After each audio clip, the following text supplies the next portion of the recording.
அனைவருக்கும் விசாகாச்சலின் அன்பு வணக்கங்கள். இப்போ நம்ம ஒரு திருப்புகழை பார்க்க போகிறோம். இந்த திருப்புகழ் எப்படி அப்படின்னா, தனிமையை போக்கிடு, எண்ணில் உள்ள தனிமை. தனிமைங்கிறது தனியாக வாழ்றது மட்டும் இல்லைங்க.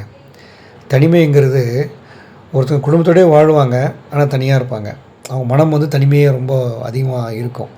அவங்களோட மனம் சஞ்சலத்தில் இருக்கும். ரொம்ப தனிமையாக வாழ்ந்துட்டுருப்பாங்க. ஆனால் குடும்பத்தோடு சேர்ந்து வாழ்வாங்க. குழந்தை குட்டிங்க, மனைவி, அம்மா அப்பா எல்லாம் கூட இருப்பாங்க. ஆனால் தனிமையான வாழ்க்கை தான் வாழ்வாங்க.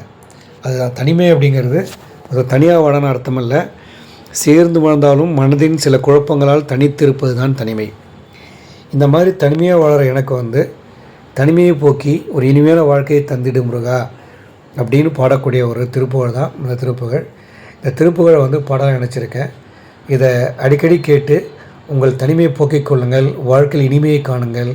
முருகன் பாதத்தில் சரணடையுங்கள். நம்புங்கள், நல்லதே நடக்கும். தமரும் அமரு மனையும் இனிய தனமும் அரசும் மயிலாக.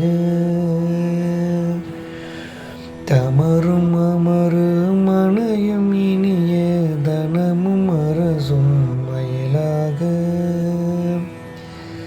தருக்கன் மருவி முருகு கயிறு தலையை வளைய எரியாதே.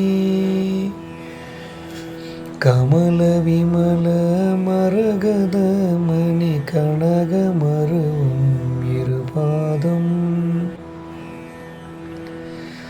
கருத அருளி எனது தனிமை கழிய அறிவு தரவேணும்.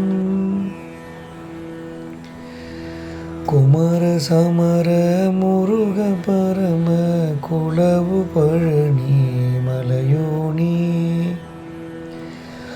கொடிய பகடு முடிய முடுகு குறவர் சிறுமி மணவாளா. அமரர் இடரும் அவுணர் உடலும் அழிய அமர் செய் தருளோனி. அறமும் நிறமும் மயிலும் மயிலும்